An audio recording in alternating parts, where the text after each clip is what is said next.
So how's it going there, everybody?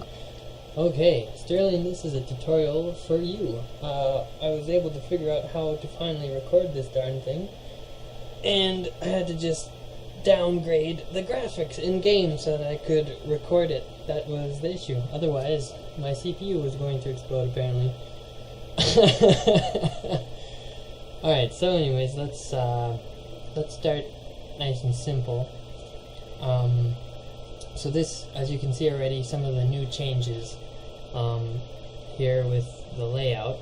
So this shows the 8 playable classes, and as you can see on the left hand side here, up here there's this thing called legendary status. You get it by completing all 8 of the original storylines, and it's just, yeah, it's just for prestige, really. You don't get much of a bonus or anything really unlocked with that.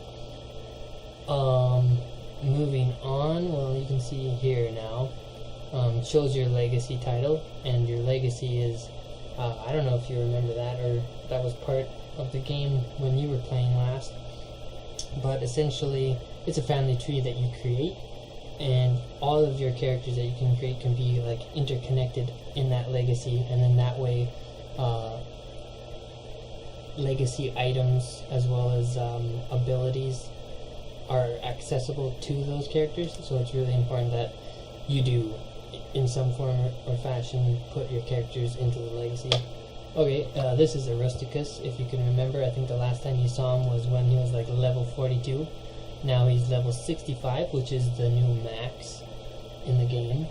I also have a backup Rusticus, which is level 60, because when you subscribe now, you get 1 free level 60 character, which is good. It gets you right into the new content, but I don't recommend that you do that yet, because I recommend that you definitely play through 1 character class first, not only just to experience the story, but to just have time to learn the game mechanics before getting put into that advanced position. But then later, once you have a class that you're set on and know that you're going to use in raids and stuff, then you can use your free level 60, and that way it's very important, and I'll talk about it later when it comes to raiding, to have multiple characters at your disposal for the guild, because you can only do 1 raid per week on your character for each of the raids, because then you get locked out for the week. And then if you have more than 1 character, well, you can run more than once in a day or in a week, you know. So yeah, that's my backup Juggernaut as well. I also have a level 60 power tech, which is the tank bounty hunter essentially, and I've got to get him through the new content as well. I don't really have very high level Republic characters. I think the highest one here is like a level 22 trooper, but that might come later, because mainly, well, our guild is an Imperial guild. So, and we might expand later on once we have enough people onto a Republic guild as well. But yeah, so anyways, I thought, here, I have a level 49 Sith Sork, which is what you were playing, and same spec as well, lightning DPS. So let's go ahead and do this one. That way, it's a lot more relatable for you. Even though, well, yeah, I don't think you got far in terms of leveling. I think you were level 15 or something.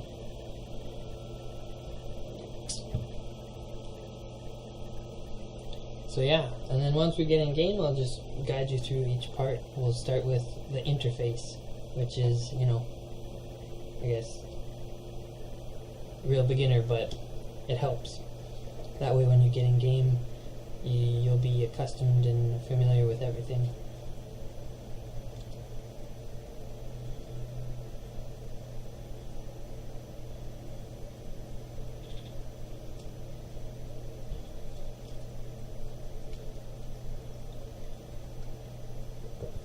But yeah,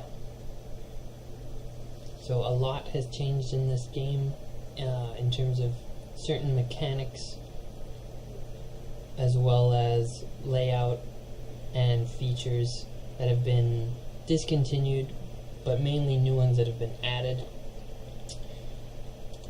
So yeah. Alright. So right now we're here on Terrace. Let me think. Alright, alright, let's start here. Okay, so this is the companion page now. As you can see, it's really different, and that's because they have completely overhauled the companion system in the first place. So instead of there being affection, there used to be like an affection bar, used to be green, and the affection just went up to like 1,000. And when you were interacting in conversations, you would either gain charisma or lose it. And if you maxed it out, then you just unlock all the conversations with your character, and I mean that's really it, right? Now in the companion system, it goes all the way up to rank 50. So there's 50 ranks in the companions, and these ranks are really important because they dictate how effective your companion is in terms of their health. It totally influences all of their stats, their health, their damage, and whereas before certain characters had certain roles, right? Now you can select any of your companions and put them in healing, tanking, damage, whatever you need them to be in. So I mean, you can take it or leave it as a good or bad thing. I like it because then you can use whatever companion you really personally like, and they can fit whatever role that you need them to fit, versus it not being viable before. So anyways, and it's really important to level up. Like I said, level them up. Kemval is the one that you start off with, the one that you had, and because of that, obviously his rank is going to be higher. Also depends on how you play, right? Based on their characteristics, right? What they like, what they don't like. That way, yeah. But a rank 22, I think he's the highest ranked companion I have on any character, and that's because, well, ultimately, people who were level 60 kind of got fucked by the game in this respect because, well, I don't want to spoil too much of the new content, but essentially, like, you get frozen in carbonite for like 5 years. All your companions kind of get scattered across the universe, and you gotta like reassemble some of them. And half of the content is still going to be released in January, so I haven't even gotten back all of my companions that I used to have, and they used to all have maxed charisma. But when I got them back, they only started at rank 10, for crying out loud. So yeah, we got fucked on that. So like, yeah, on Rusticus, like, I think I have a rank 25. Yeah, I think rank Lieutenant Pierce is 25. And yeah, no, I mean, so it's better, actually, you're in a better position starting as a low-level character to rank up your companions. And essentially, when you have a rank 22 companion and being level, like, 49, like my character is, your companion now literally is the star of this game. They're unkillable, undefeatable, and that's what allows you to just blow through the lower level content, and arguably even the higher level content. It's ridiculous. So, yeah, I mean, I'll show you that in a little bit once we start fighting some mobs, literally how crazy these companions are in terms of what they do. Alright, so that's the companion tab, and you just summon them from there. You just click it and they'll summon. So yeah, alright, so here we are, and here's another feature I'm going to point out to you right down here. You see the leveling? See how I'm leveled down to 38 because that's the max on this planet? Same with your companion. Gets leveled down but not ranked down, if you will. That is another feature that they implemented, whereas if you remember before, when I came to help you out on a Rusticus, I was level 40 walking into your level 15 operation, and we just like absolutely dominated it. So essentially the developers did this so that certain features in the game wouldn't become obsolete. For example, world bosses, you can't go and single man the world bosses on like the lower level planets anymore for the achievements and for some of the heroic missions that are out there now. And the heroic missions are, they usually require 2+ players to complete it, and there's usually like good gear rewards for it, and also now in the new content, it's used for getting supply crates to increase your influence at your base. Again, not too many spoilers for you there, but it is important information. So moving on again with the interface. So here now, combat proficiencies, this shows you a breakdown of your discipline's path and like what you unlock when you get your skill points, or now they're called utility points, and then your utility points are here on the right where you want to spend them.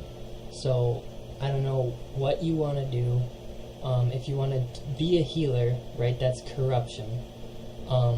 But no matter what, you want to level as a DPS, as a damage or a tank, whatever your certain class may be. You want to level as that, and then you can reset your skill tree to be a healer.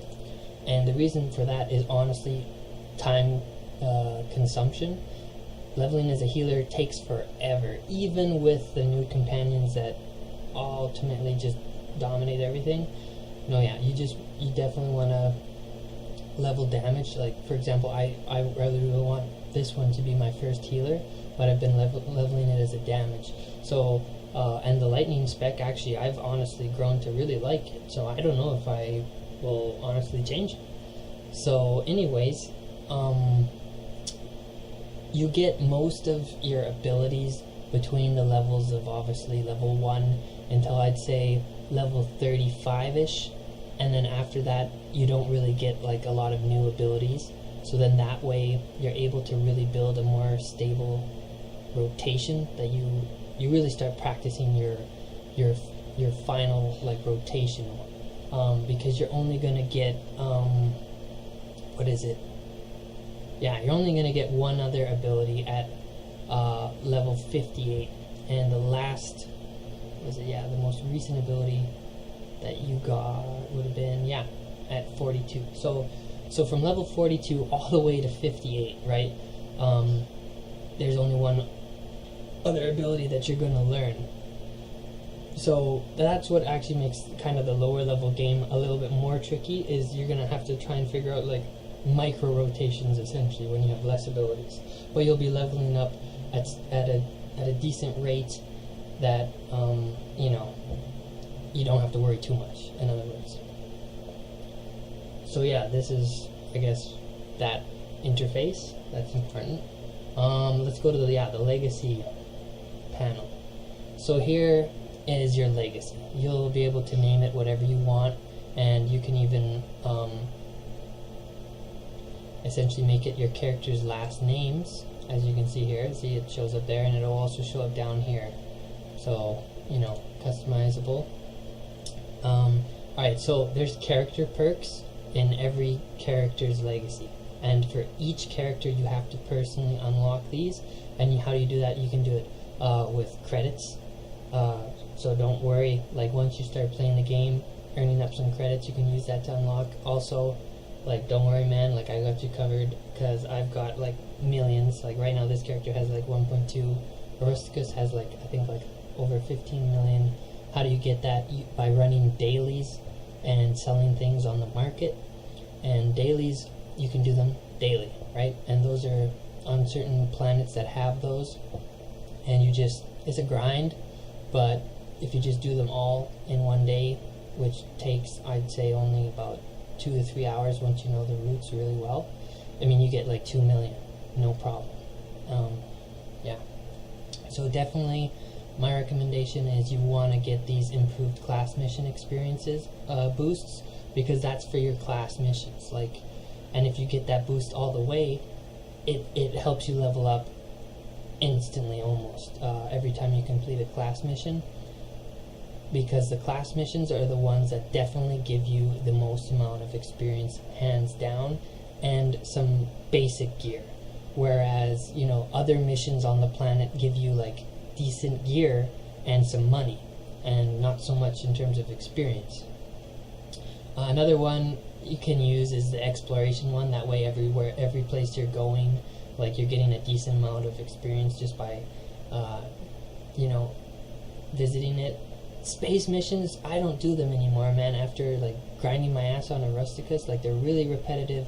There's not a lot of variation, but definitely if you, like, you know, playing this game for the first time, man, then yeah, I would recommend doing that as well, because in that way you're getting the most bang for your buck out of the space missions.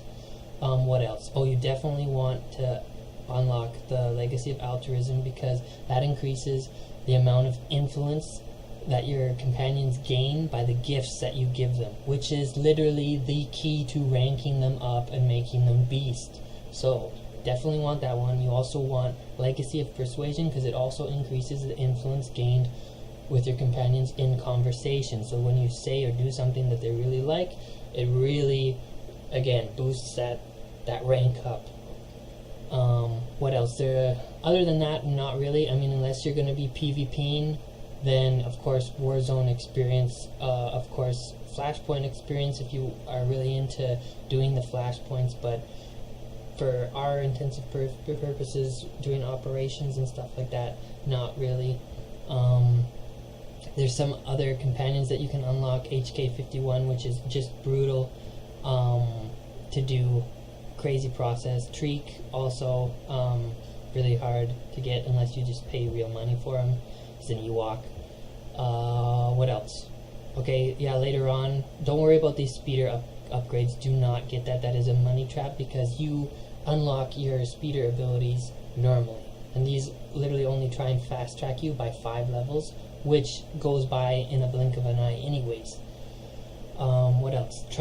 Quick travel, that's important. So once you start getting leveled up, you want to be able to instantly teleport to the capital world, Dromenkos for the Imperials, to instantly teleport to your personal starship. I cannot tell you how fucking important and time saving this is. And then later on, you can unlock Yavin 4, Odessen, Rishi, Oricon, all of the main daily planets. Although there's a lot more than that, but those are some really good ones to unlock. Field repair droids, that helps, because then you're able to repair in the field. Let's say you've died quite a few times, or you just really need to sell a lot of shit and your inventory's full. That's a good one. Mail service, not really, because I mean, unless it's an urgent trade that you just did and you really want to collect your money or collect your goods or whatever, you can really go without that, because there's almost a mailbox like everywhere you go in this game. Okay, furthermore, okay, you go down, there's reputation. Now, you get reputation with certain factions on certain planets, certain dailies. It's important in terms of unlocking some equipment, armor sets, dye packages, mounts, like literally everything that you can buy from them. And the good thing is this is legacy wide, so that means all your characters who interact with these factions all builds reputation, and that reputation is shared. So for example, on this character, once I go to Yavin and I really want to buy the Walker for this character, I can go do that, you know, without her having to ever have done like a shitload of crazy missions or whatever. Yeah. Furthermore, what else? Okay, global unlocks, that's important. So for the Imperial classes here, you see that you get some global unlocks by completing Chapter 2 in your character story. It gives you the emote, which is, you know, an emote. It's okay. It doesn't really do anything for the game. But the main thing is the buff that it gives you. Super important. I just finally, with this character, actually got all of the Imperial buffs now, which helps your character a lot. Let's show you that, for example. Okay, so if I don't have my buffs on, it lowers my stats quite a bit. Okay, and this is your character panel. Shows your equipment, you know, your light and dark, all your stats are here. They've switched them around a little bit. Mastery now is like the really important thing, and it applies, it's your main stat for your character, which I think is good. Anyways, so then you go to apply the buff, And for example, this is the one that's native to the Inquisitor. So mastery increased by 5%, and you can read it there in the right hand corner. Then you get this one. This is from the Operative, so critical strike by 5. This is from the Bounty Hunter, endurance by 5%. This is from the Sith Warrior. Like, that's a really good one. So when you have all of those buffs working together, yeah, that really helps, well, buff your character, I guess. Yeah. What else? By maxing out the influence with each character, it also increases like your presence with all your companions, and also puts a cooldown on your heroic moment, which you can only use in PvE situations. And I'll talk about that in a second. But anyways, yeah, that's pretty important, because presence with your companion again influences like how well they operate, essentially like their AI.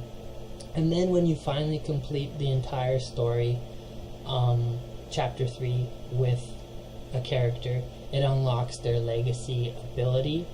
And for a bounty hunter, it's a flamethrower. So what is a legacy power? When you click this heroic moment, not only does it restore 2% of your maximum health every 3 seconds, which is really awesome, like it will save your life if you're about to die, but it also allows you to use a legacy ability. So for example, this Sith Inquisitor can use a flamethrower ability because someone in her family tree is a bounty hunter, right? It makes sense.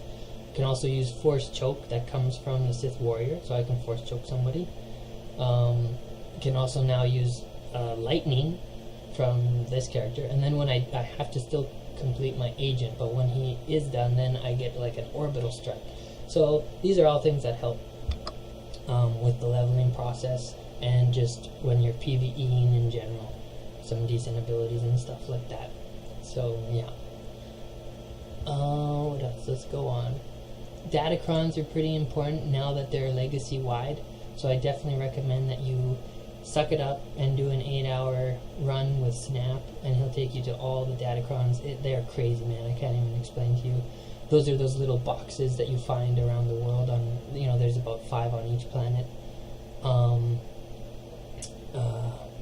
Yeah, and it gives you like +2, +3 sometimes to your stats. Some are +10, but overall, if you didn't get them, you do not receive, or you wouldn't have, literally it's a 10% increase to all of your stats, which at the end of the day, that is significant.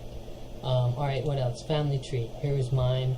Like, you can just set it however you want, as long as all the characters are in it, right? Somehow related to each other or whatever, doesn't matter. That's what allows them to have access to all these legacy things. Okay, so that's good. That's that.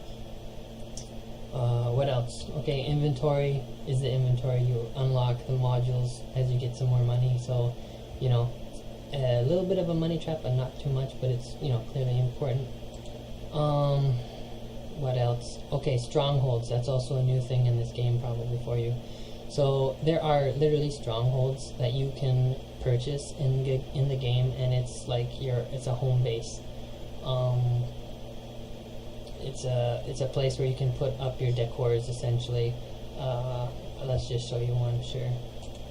Mine's completely bare. I don't use it, and that is because we have a guild ship, and the guild ship has everything in it. It costs 50 million for Snap to get, and that was in his old guild, and yeah, that took a long ass time to get, and it's got everything you ever need in there, and it's really, it's awesome. So yeah, this is the Stronghold on Droman Cast. It's the cheapest one you can get, and it's just a place where you can throw all of your stuff in too, and yeah, that's that. So yeah, let's show you the guild ship. It's pretty important, as you will probably be spending some time here.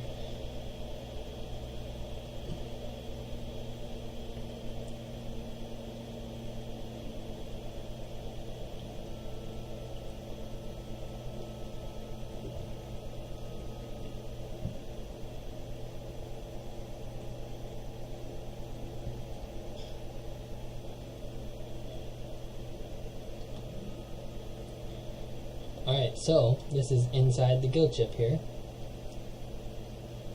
I won't spoil it too much, but why is it really important, and why do I spend literally like probably once an hour or 2 hours on this thing, is because it has not only the guild bank cargo bay in here, which is you can access goods that the guild has, but it allows you to access your personal storage that you would normally find on your ship or around on certain planets, but also most importantly the legacy stronghold storage. Yeah, because okay, so this is essentially a storage bin that is accessible for everybody on your legacy, which is for Imperial and Republic side. Okay, so this is where you can store your legacy armor. So you see how it says here bound to legacy? That means anybody, any character I have that is in this legacy can access and wear this armor, which is great and super important in terms of leveling up new lower level characters, right? So especially if you want your armor to look a certain way, see how there's armorings open, mods open, so there's no stats in this armor at all, it's just a shell. So that's what it looks like right now. For example, that's that armor that I'm talking about. Thinking of equipping it on this character. So once I get to, you know, level 65 or whatever, then I'll take it out, and then, you know, then you modify it and insert the armorings, the mods, and the enhancements. And that's a whole nother conversation that we can have at another point in time. But anyways, you definitely want to upgrade all the bays that you can in this motherfucker, because now in this game, especially with the new material, a lot of the rewards that you get for the heroics or in the missions are these legacy wide gears, and all these gears are what were once the max level gears back in the day, right? Back when level 40, level 50 was the max, level 60, or sorry, level 55, then level 60, right? So now they've become these legacy gears, which is, you know, awesome. So yeah, and also it's a great place to store just more shit, because you will be filling your bays extremely quickly in this game, especially if you're crafting. So you see here, this is my personal cargo hold, and it's just full of mats, and that's how it probably should be, because you should be gathering and crafting something to be useful not only for yourself, not only for the guild, but also you know, to put stuff on the market to make money. You know, cannot stress that enough, and I've only really started to get into that as of late myself. Yeah, so luckily, like, I haven't done much on this character. This bay is empty, very rare. So yeah, so that's why I'll be coming here lots. Also, these Jawas are super important because they're scrap peddlers, so that also allows you to buy crafting materials for scrap, which you get by buying packs, and that's on the cartel market. So good, let's talk about this. This is a new feature. Essentially, you can buy these packs with your cartel coins. You get 500 each month for being subscribed for free. So that's essentially right there, that's a species unlock. If you wanted to unlock a species that you can play on any class. So yes, these are the specials for the month, but you can also like go to each tab that you want and you can get what you want. It's definitely changed, whereas before in packs you'd get like a lot of things, armor sets, weapons, mounts. Now it's like a lot more condensed. There's only a few things that you get, but it's also a little bit cheaper. And I think it's okay because they give you so much armor sets now in game that it kind of balances itself out.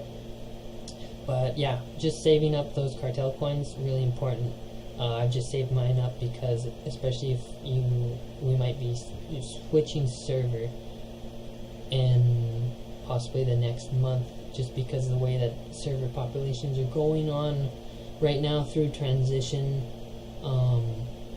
Yeah, and it costs, I think, only 90 cartel coins to switch a character over, so that's what I'm saving mine up for.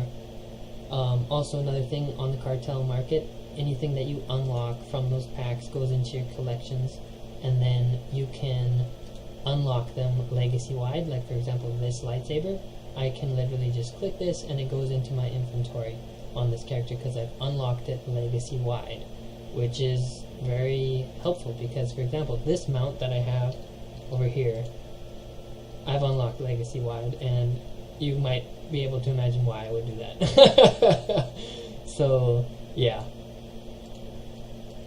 Anyways, so let's go to our personal starship. That's also important. And you see from the guild ship, you can return to exactly where you were on your planet before. I can return to Terrace and be exactly back to the spot that I was standing there, which is good.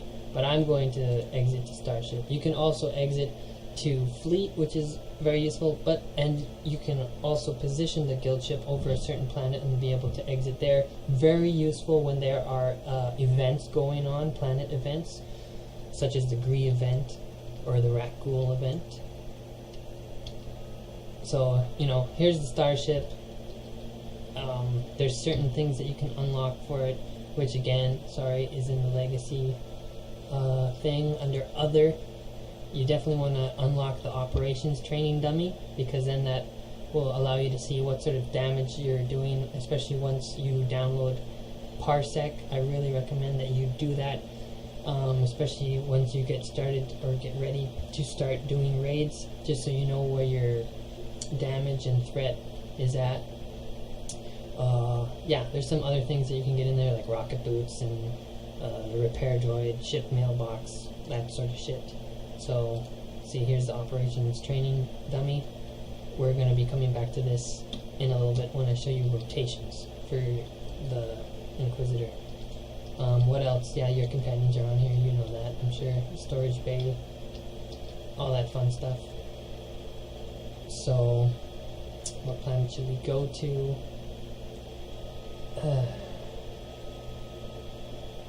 Gotta think about this a little bit to really showcase. Yeah, let's just do it. Gonna go to Ilum, and that's a daily planet. Don't worry, there's no story spoilers here at all. Nothing to worry about here. And there's a decent amount of high-level creatures and shit.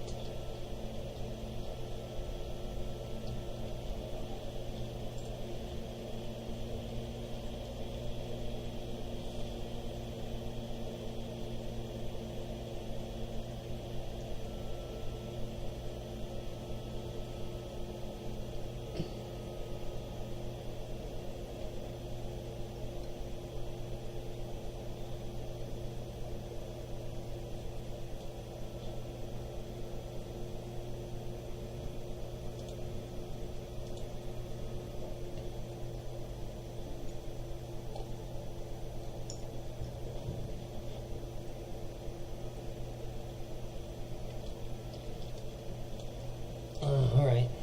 Damn, I hate starting off in that fucking airlock. It takes longer to get to the planet that way. Yeah, there's just some planets that have this orbital station that you have to go through to get back onto the ground.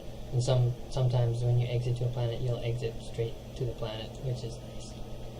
But that's where these rocket boots come in handy in terms of just being able to travel a little bit faster.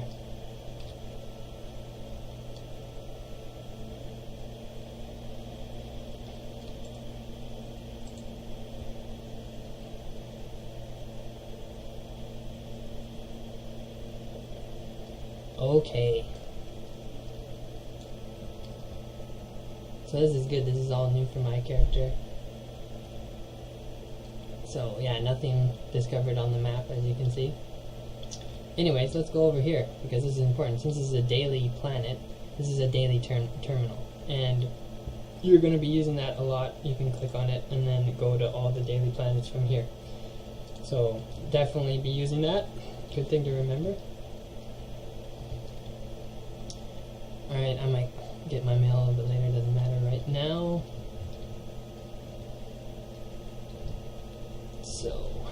let's mount up and go somewhere to show you the combat and the companion.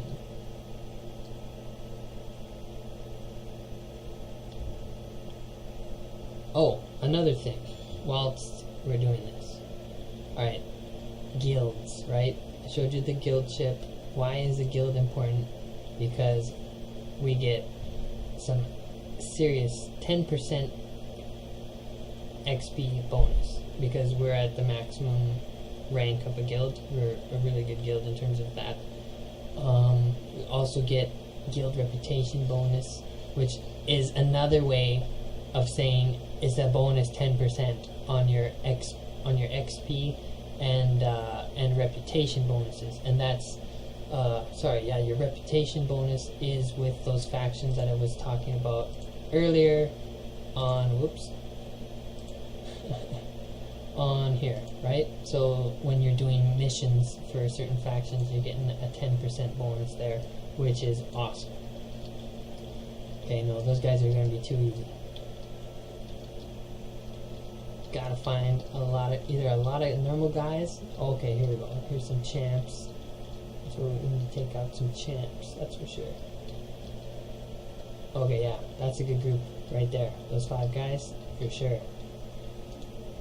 Alright, so we're going to show you literally the crazy ridiculousness of companions in this game. So, this character, Sith Sorcerer, right? Not a melee class. You are literally going to be ranged on this character, and with the lightning spec, it is ranged DPS all the way, but you can also do off healing. And what do I mean by off healing versus normal healing? Well, normal healing, you're just healing for the sake of healing. But this character has off heals, so whilst you're in the midst of doing a lot of damage, you're going to also be spamming out some of these heals, which are mostly like buffering heals. This one, Unnatural Preservation, is just for yourself. Really, really important. Resurgence, it's a overtime health regen. Oh, here we go. What do you know? Goddamn. See, and you see, if I don't do anything, I'm gonna get pretty much squished. So here right now, I'm off healing. I'm healing myself up while, see Kemval, he's in there doing everything. Now he's tanking. He's got his attention. Kemval barely losing any health versus me. Crazy, right? Well, let me show you why in just a second. As you can see, since Kemval is the rank 22, look at my health. My health is at 11k right now. His health is at nearly, 30k max, when it's max. 30k. 11k, 30k. It's ridiculous. Ridiculous. They cannot die. Okay, so, what else? I mean, if you're going to level with this character, then listen to what I'm going to say. If you're not, skip somewhere down the video, I guess.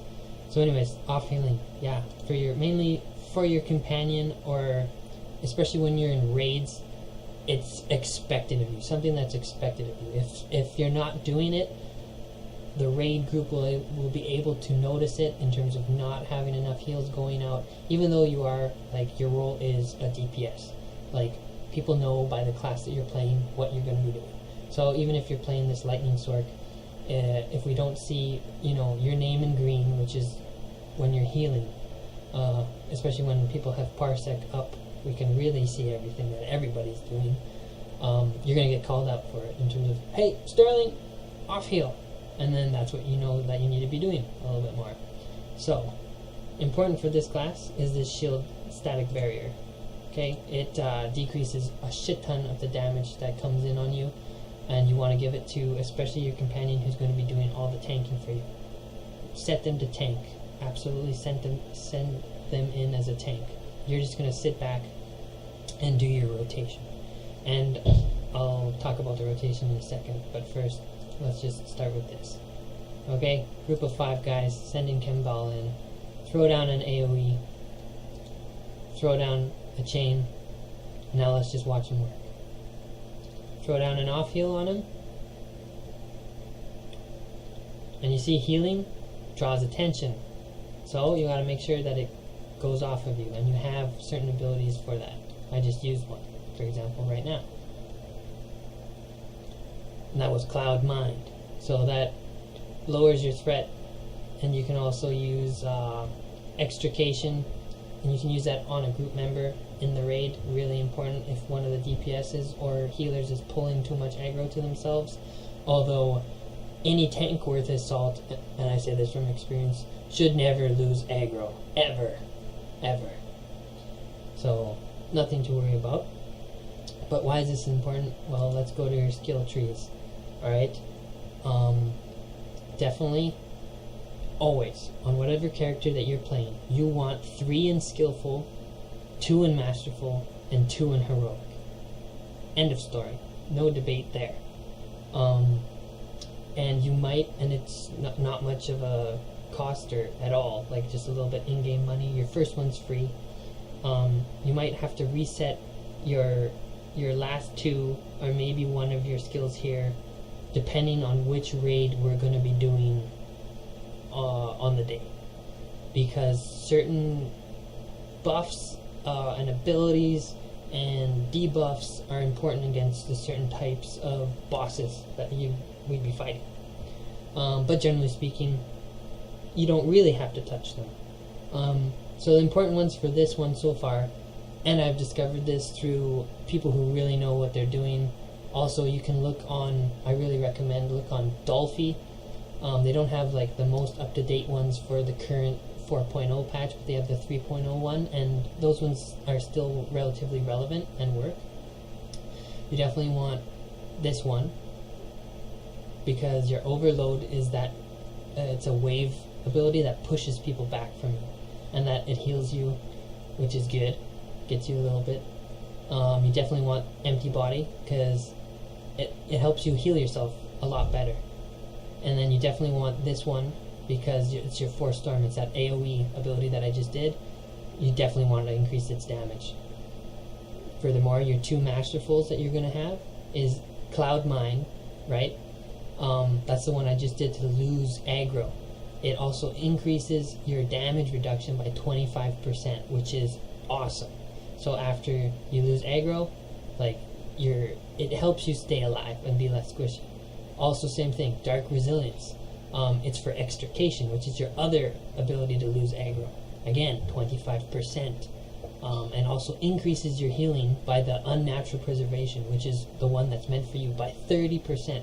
So it really helps when you're in a shitty situation. Right? So, just healed up, no problem there. And you see, I didn't even have to worry about shit, because he had it handled. So, yeah, those are generally, I guess, what I'd say would be the mechanics that you want to focus on this character for this game, for sure. Yeah, okay. So that's good. We'll come back here in a second. We are going to go to the starship, and I'll show you this character's rotation.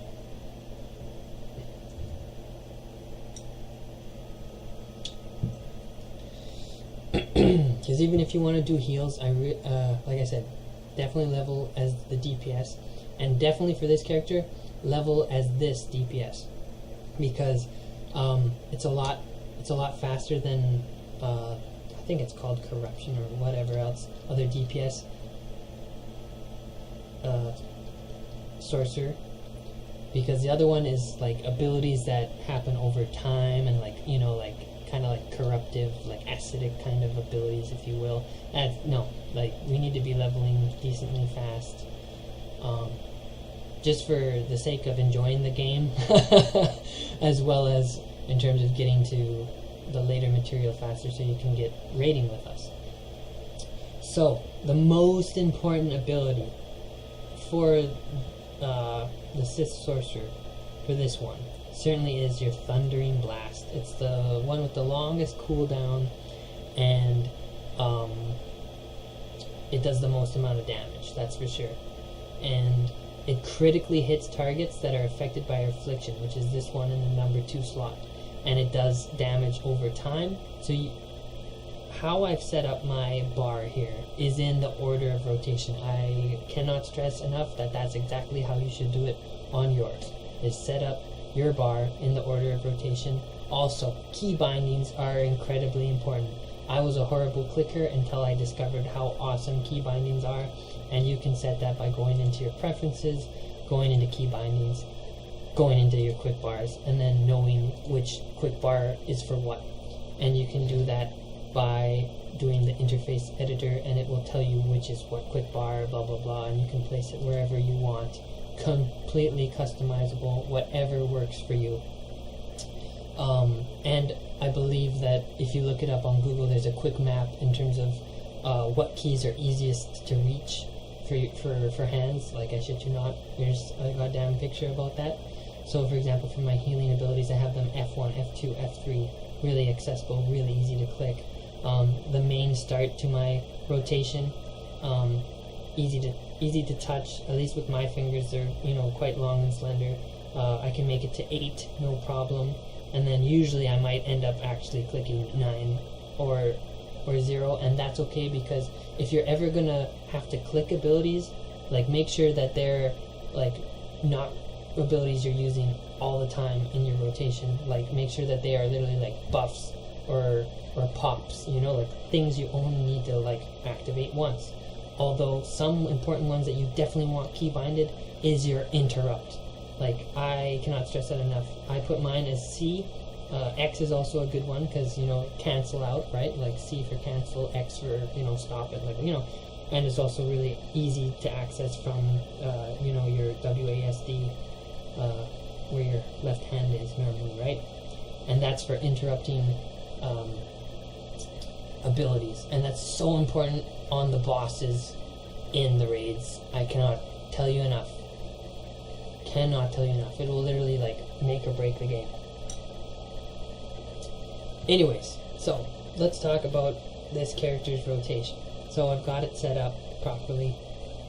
You definitely want to do Crushing Darkness first, because again, it's another over time thing, but also there's some instant damage involved in there. Then you go with Affliction, then you immediately follow up with a Thundering Blast. Lightning Flash, I leave it for a couple seconds later. I actually skip on to the rest of the rotation, and that's because it lowers the activation time of your next Crushing Darkness over here by a certain amount of time, which is good, because for this character the most important attribute is Alacrity. And what is Alacrity? Alacrity, see, increases the speed at which abilities are executed. And for this character, all of your abilities, almost all of your abilities are fucking channels. They're channeled. Like, whether it's 2 seconds, 3 seconds, they're all channeled. Except for some of the abilities which become instant when you do other abilities. There's no other way to really say it. For example, this Chain Lightning, it goes through up to 8 enemies. It's so important. And I usually follow that up after the Force Storm, which is the AoE. And you see I do that, and then it's flashing. That means it's instant. Hit that right away. Boom. Then you can do it, rather than have to channel it. Also, sometimes if you do a Lightning Flash, it will make Lightning Strike, which is another good ability. Instead of having to channel it like this, makes it instant. See? And Lightning Strike makes Chain Lightning instant, and sometimes Chain Lightning will make Lightning Strike instant. So you can kind of see how it might bounce off of itself if you get pretty lucky and hit it just right. You can kind of create a rotation that's, oh my god, just outputting damage like crazy. So the only thing with the Operation Training Dummy is that it doesn't give you any aggro, it doesn't attack you, right? So for example, when I'm doing the Operation Dummy on my Jug, I run out of hate really quick, which is how I, do all of my abilities, because I don't use force. It uses rage, right? So I can only really do my rotation to a degree. I can't really practice it so much there. Versus on a class like this, you kind of can. So for example, like I said, pop your shield, okay? then carry on your rotation. Crushing Darkness, Affliction, Thundering Blast, right? Chain because it's free. Then AoE, if it's a single target, definitely don't do that. Shock because it's instant. Force Lightning, slightly channeled, but it stops them. Okay, TB's up again, number 3, right? Then let's go Lightning Flash. Then let's go Crushing Darkness. Affliction one more time. Chain, number 9, number 8, number 3, number 2, number 5, number 7, just cause, number 4, Lightning Flash. Crushing, number 1, number 2, number 3, 6, why not? 8, 9. Okay? So that's your rotation. And trust me when I say that there's nothing gonna be left standing in a few seconds. And then yeah, if you gain too much threat and they're coming at you, use Overload. Boom, that will push them back a lot. It slows them down. What else slows them down? This Force Lightning slows your enemy down. If they get in close and it's a boss or something that's really going to hit you hard, do Electrocute. It electrocutes the target, deals a little bit of damage, but it stuns them. It's a stun for 4 seconds, definitely want that. And in the worst case scenario, you're surrounded by really high level enemies, your companion's dead, you need to get the fuck out of town, or you just need to have those enemies to save for later, that we're going to kill later. Whirlwind, because it'll trap the target in a whirlwind for 60 seconds. Although that character will have full health. Like, doesn't matter if he's nearly dead, if you put him in a whirlwind, he's going to be, given full health. It's kind of like the trade-off. Yeah. Force Slow, that also slows down your target, so yeah, use that again as a way to like be kiting enemies, slowing them down before they can get to you. And in a last-ditch effort, if they get to you, they're starting to really hit you, then you use Cloud Mind, right? Lower your threat. Extricate, even on yourself if you need to, right? Definitely use that. What else is important is Expunge. It gets rid of, it's a cleanse. And when we're in a raid, really important on cleansing tanks and anybody else who's involved in the fighting, or just mechanics, because sometimes bosses will put on buffs that damage the whole party, and you gotta cleanse. You definitely gotta cleanse. Okay. So.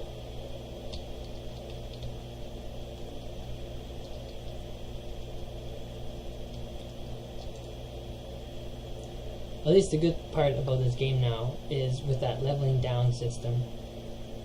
You don't get ganked so much by assholes. Well, take it or leave it depending on your opinion of PvP. But also, it does allow you, like if I go and help you out now at a low level, like there's more incentive for me to do that. Sure, like we can't just power through it like we used to be able to, although now we have companions, so it's kind of the same but not, kind of thing. But I get the social points for it, which helps me get, certain items and unlocks and stuff like that. But also, like, it counts more for me. Like, the rewards I'll get, it all is balanced. A lot more balanced than before. It was like, okay, I'll help you with this, and I don't really get anything out of it other than the fact that I know that I helped you, Whereas now, like, there is actual rewards for that, which is good. So we're going to go and use what we've learned in our rotations for real now. For real now. And this is definitely not my strong suit, so, I'm a little slow at getting it all going correctly, and, I still screw up and don't click this or don't click that when I need to. Tanking is where I'm at. It's my strong suit for sure, bread and butter. But, that's why I really recommend that you play every single class so that you know for sure. Yeah. And I have to say, I've enjoyed this one a lot. I didn't enjoy the agent, to be honest, but that's just me. And well, that's because I played an operative versus a sniper.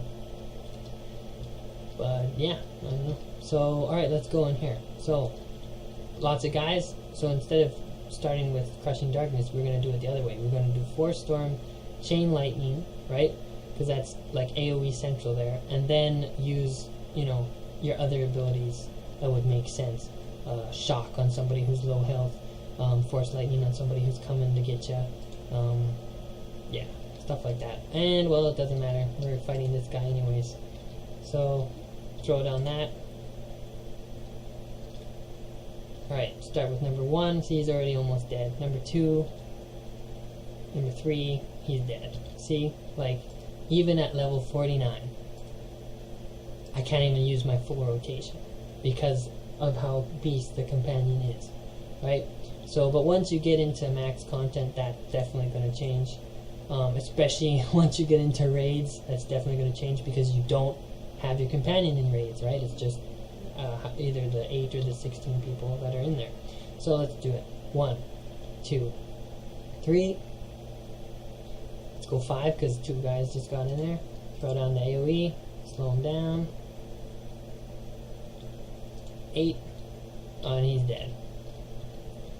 So that was a better challenge. But see, his health didn't even fucking take a hit. Alright, now these guys. Let's get back to these guys. Jesus. Now you see how crazy, like, they'll be dead after I do this. Alright, number 6. Number 5. Most are already almost dead. 8 is a shock. 3 is a shock. 4 is a shock. And that's it. Oh, man. They've really made this game ridiculously easy. To the point where literally you can bang your head against the keyboard and still get it right. Especially in PvE, leveling on the planets. Which I think ultimately, yeah, that was definitely one thing felt by everybody in the guild and most people that I've talked to as well, is essentially they're trying to make it easier of a game. Definitely trying to make it more accessible to younger people, that's for sure. And, you know, I don't know, take it or leave it. But I think the companion thing is just a little bit overpowered. Just a little bit. And it also just takes away from the excitement of, you know, if you're good at playing the game, you know. But that's why our guild, that's why we focus so much on operations, is because that's literally the toughest content there is in the game in terms of mechanics, the things that you fight, and the coordination that's required, you know, on and on and on. I can talk about that. Okay, so we're going to go over here. There's going to be quite a bit of enemies here, so again, just going to show you some decent rotations and stuff. Another important thing, especially when you're in a situation that requires it, is this recklessness. Gives you critical chance for your attacks and also increases your heals by 60%. Really good. Definitely recommend it when fighting real fucking enemies, if that makes any sense. Okay. So yeah, zapping. See? Oh, he's getting close. Oh, I let him get me. See? Oh, damn. Ooh, taking hits. Taking hits. Someone's not doing their job right. In terms of taking all... See? And then now I'm off healing myself. That was Kembal's problem. See? Sometimes you still gotta... I mean, the companions are good, but there's still, like, little AI fuck-ups like that. That's for sure. And I screwed up there, because what should I have done? I should have done the overload. So let's try that again. This time, I'm going to tell my companion to be passive. So it's just going to be me. So I'm going to buff with some heals as well. Oh, look at this. Alright, so overload. Boom. Heal up. Chain. 8. 4. 2. 3. 7. Off healing. Oh man, he's hitting me hard. I might go down.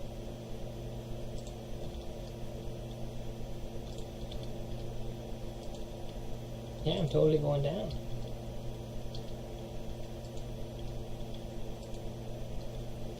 Well, shit. See, and now this is a good example of how you can be squishy. And if you're not doing the right things and focused properly, how, you know, and yeah, without fighting without your companion. Alright, so, well then.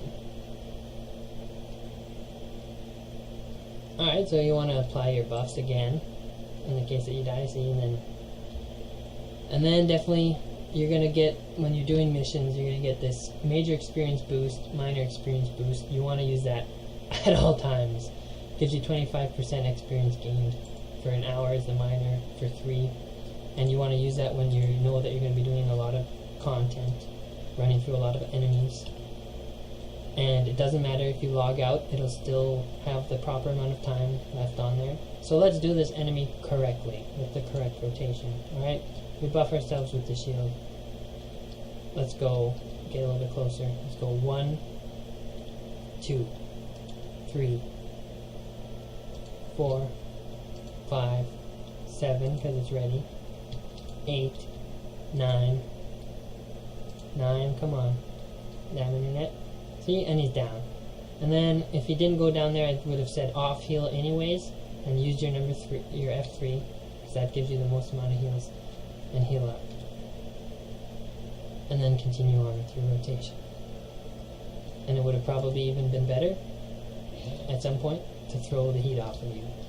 So you see, easily took him down that time by myself. Let's do it again. 3 guys, ooh, I don't know if we can do it that time. So, alright. Let's get our companion to go in here. So, we'll ask him to target the big bad guy. We'll go in. Let's throw down the AoE. Let's focus on the weaker guys first. Always focus on the weaker guys. Oh, this guy's coming in. Boom. See you later. Electrocute him as well. He'll be out for a couple seconds. Alright, get rid of him. Get rid of this guy. He's close again. Alright. Can't do much about him this time. But normally I would say whirlwind, right? But already our companion's ready to help us out.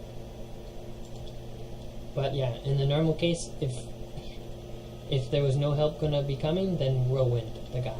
So let's show you what a fucking whirlwind does in the first place. So I'm gonna whirlwind this guy. And he'll be out of the fight for 60 seconds. Oh, this guy's on my ass now.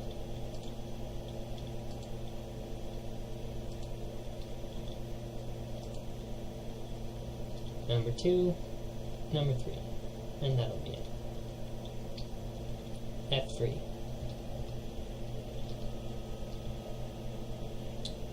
Yeah, so I mean, ultimately, that's the game, man. That is the game.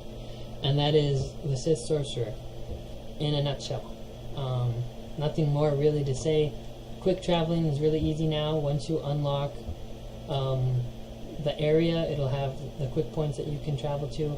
And now they've given the cooldown, the max cooldown to everybody for free, so there is no cooldown on quick traveling. You can quick travel everywhere. Once you have it all unlocked, helps immensely, saving time. So for example, I'm all the way out in the middle of the fucking nowhere, right? Boom, getting back to the base, no problems. If I need to go back to the base to turn in missions or whatever, right? Whatever happens.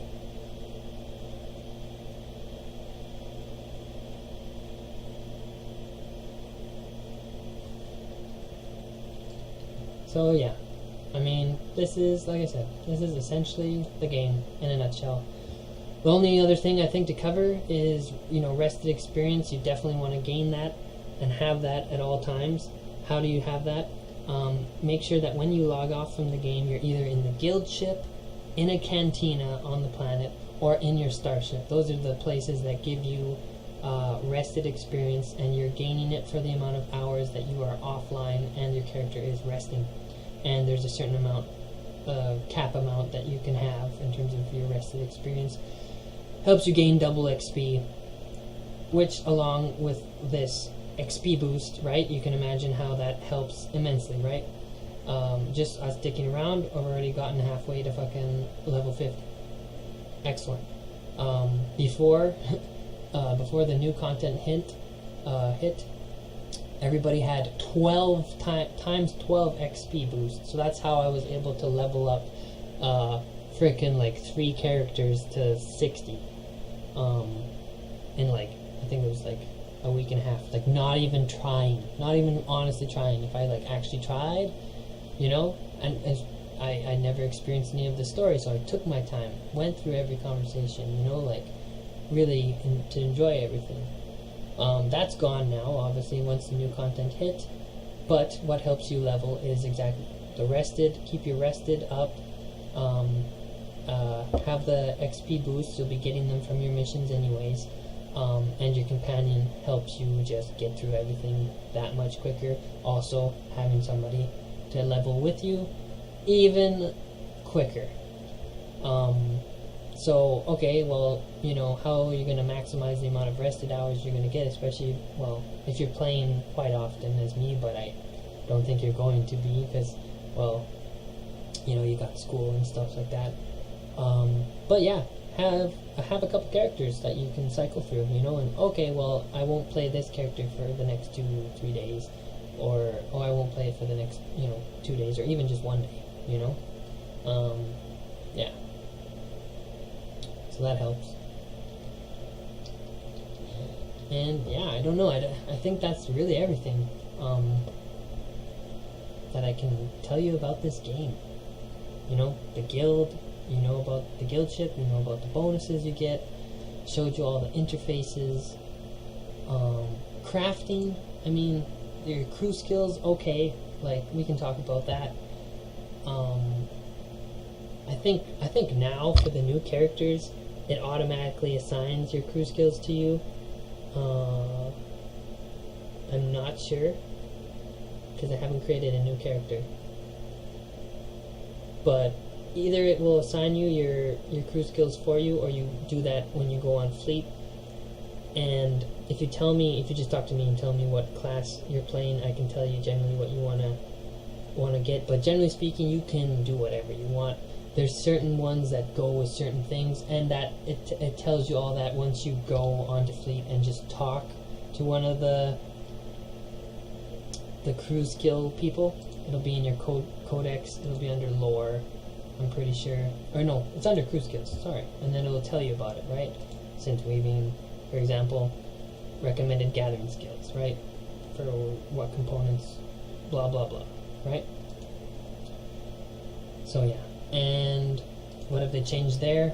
You're now able to gather, like, the raw materials. You're able to gather them no matter what level you're at, which has changed. Before, for example, if you wanted to be on Yavin 4 gathering level 450 crystals, you had to have your archaeology at level 450, you know? Made sense. Now, I could go there right now and, you know, gather those crystals, even though I'm at 145, and then that way you level your crew skills up a lot faster. But whatever actual crafting skill, for example, synth weaving is the one, actual crafting, like augments and like armor for like force armor, like Jedi, Sith type armor. Yeah, that one you have to actually craft things to get it up, and that's why your cargo bays will be full by the time you get max level from all that. Save everything you ever gather, and gather a lot of different graded materials, so that you don't have to that way you don't have to send out your goddamn companions on missions to get it, because that's what you have to do otherwise. You know, underworld trading, that's my missions, right? I go get underground metals, go get companion gifts. That's really important too. That's how you get your gifts, other than buying them from gift vendors, which is a lot of money, and then later on comms. Oh, let's talk about that. That's actually a good point.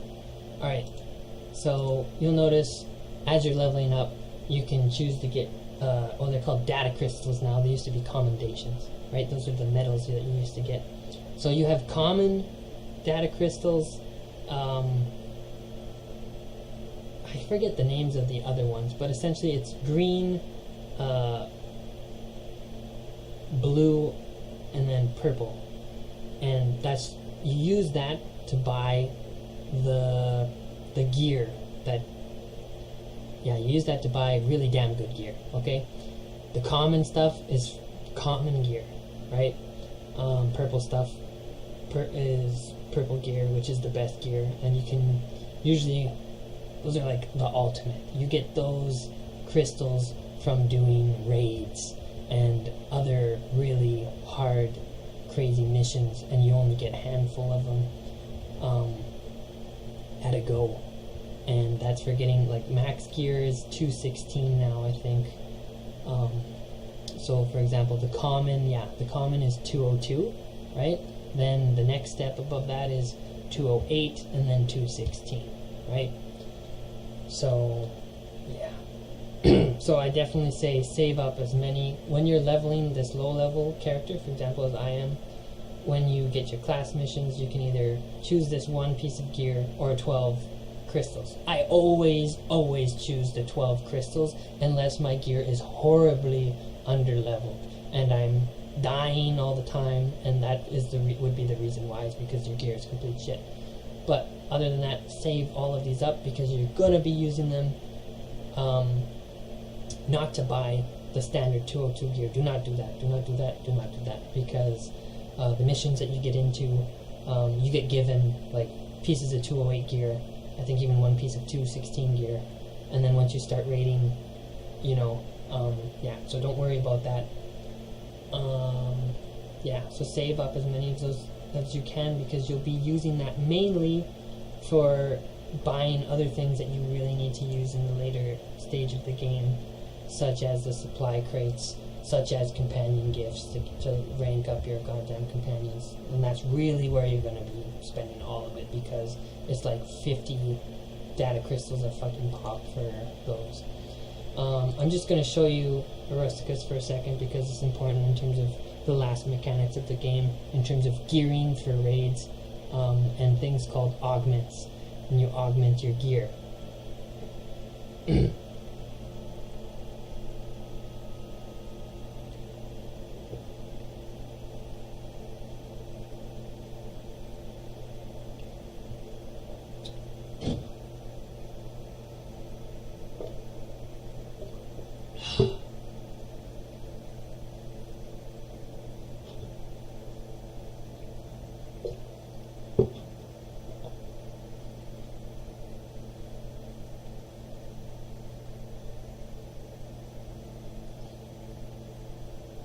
Come on now.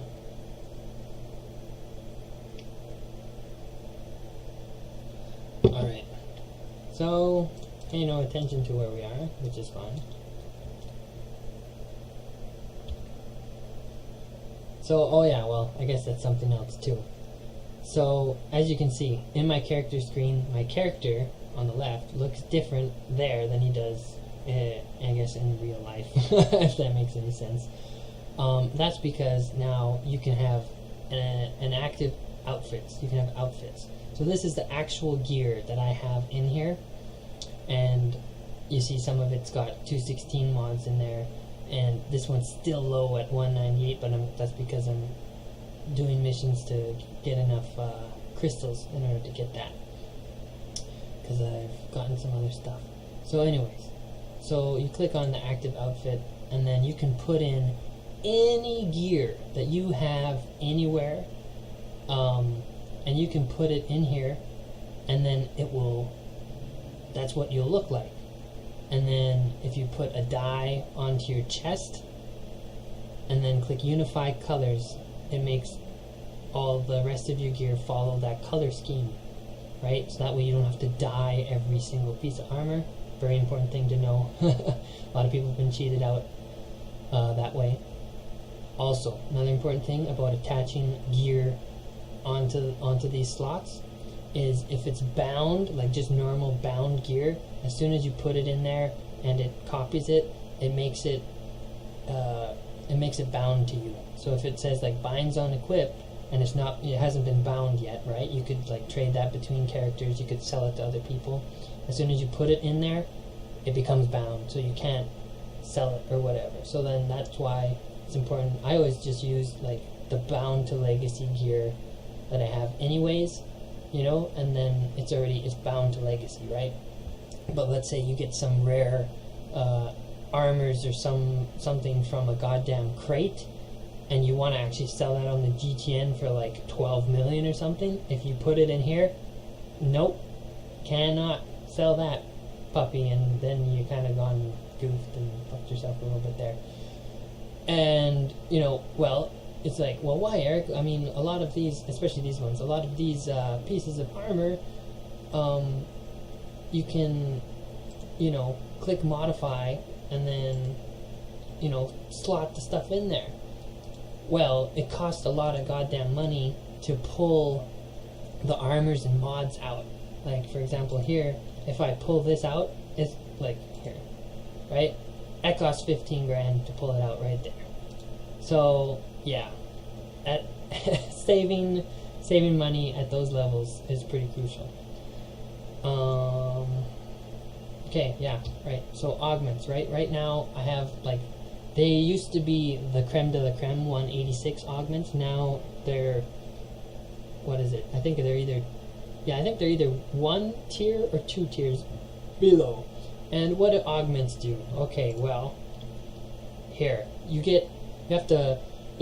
we have people in guild that can build these augments, so you can pay them like a really reduced fee, or if you can make them yourself, fucking awesome.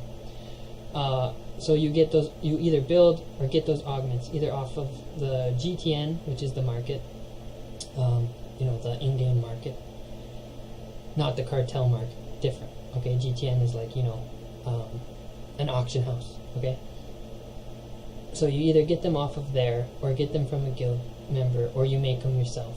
And then whatever piece of gear, for example, this is the shield gear that I have here, right?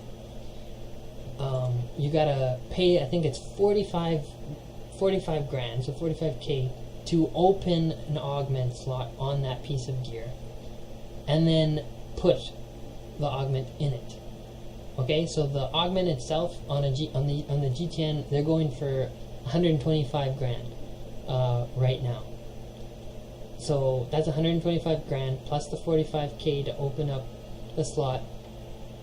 So, and then you need augments on every single fucking piece of equipment you have. So that's 14 there. So now you can understand how that adds up really fast and why you need to have millions of credits, especially to get ready for raiding. So that's why once you get max level, it's not just like, I'm max level, I'm ready to go. I'm max level, I'm ready to do dailies. I'm ready to do the heroics with somebody else from guild. That way it goes faster. Let's do a heroic run, because those are the two-man missions, and give you like good amount of money, and also gives you the supply crates, which are important for building your base, which is what's here on Odessen, and it's part of the story arc and shit like that. But also the main thing about those crates is when you give them to the certain commanders in your base to increase the influence with them and thus upgrade your base, it gives you back materials. It gives you back high-ranking companion gifts, and it gives you back usually a weapon, or mainly pieces of armor. These bound to legacy armor sets. So, yeah. But anyways, so you're going to be wanting to do dailies, heroics, to get money alongside whatever crafting that you're doing, and general things that you can sell on the marketplace, to be making money to augment all of your gear, and to get the crystals that you need. Here, let's see the fucking crystals now. Here, glowing data crystals, radiant data crystals. So for example, for me, I really need to get a lot of radiant data crystals to get the 216 gear. So yeah, And then, you know, in terms of gear balancing and making sure what percentage of this and that for your character, talk with somebody in guild who really knows the class really well and what stats that you want to shoot for to be the most effective. Because generally speaking, you know, you can go buy, you know, from the vendors, right? Let's go. You can go buy a piece of Radiant gear, 216 all around the board, right? But do not just throw that piece of gear on, because certain stats of it you're not going to want, right? So here's the Radiant gear outfitter, right? So for example, let's go with this one, right? See, the gear that I have now is 198 versus this one that is all, you know, this is 220. Oh, there you go. That's the max stuff. So, anyways, 220, right? But you see, I'm losing 185 absorb rating, which is going to make my percentage of absorb percentage go way down, right? So, things like that in terms of just recognizing that and balancing it. But also look at every other piece of that Radiant armor set and be like, okay, does the rest of the armor set kind of balance out those winnings and losings, and how else can I correct for that? How? Augments, right? Okay, I can get a shield augment to increase my shield rating, even though if I'm going to be losing 100 by putting that piece of armor on, okay, I'll correct with the augment. Or instead, you know, when you go to apply it, okay, I'm not going to apply that enhancement. I'm going to apply the armoring and the mod, and then go on the G10 and look for a better 220 that is got the stats that I really want, for example. So yeah, and then in terms of what percentages of stuff that you really want, you know, like I said, each class, each character, very different. What role that you're playing, very different, determines that. For example, for me right now, I've gotten my damage reduction up a lot better, but it needs to be at least 50% for a tank. The defensive chance, it's increased, but that's because the gear all changed, and so did my stats when I came into the game. So this has actually gotten a lot better. I would like it to be close to 25%, but right now this is still pretty good. My shield chance, not good. It needs to be, that's the actual ability, as you can see, to like, essentially, it's the chance that I'm going to shield and absorb, like, incoming damage. It needs to be 40 to 45, 40 minimum. Shield absorption should be around here, 40, 42. Yeah. Accuracy, well, it's just 111% because of the natural buff that you get. You don't have to worry for accuracy as a fucking tank. But yeah, anyways. My endurance is really good. You know, you can see here that it's already in green in the stats. Like, I have some pretty good health, even though I do not have, like, crazy good gear. Like, a lot of it's still, like, 192 for crying out loud on some of this stuff. But, starting to get there. I have, like, close to 70k health. So, starting to get there. But anyways, yeah, that's the game. Essentially. Okay, so common data crystals, glowing data crystals, radiant data crystals for all of your, you know, said kind of tiered gear. Fleet commendations, that's what you get by doing space missions, and that helps you buy certain upgrades to your ship at higher levels. Warzone commendations, that's for doing PvP, if you're into that sort of thing. That allows you to get the PvP gear, so you see you can't even use this gear that I have right now.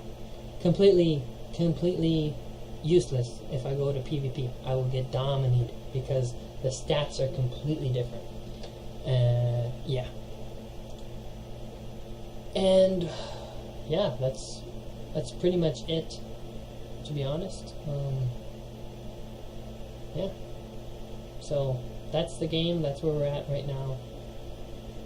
If you want to see if you want to see a certain character class like rotation, build, how they play, just let me know, man, and I'll make like a quick like 5-10 minute tutorial, kind of I guess what I did with the Sith Sorcerer, except better. Yeah, anyways, alright, hopefully this works out. We'll see how the playback quality is.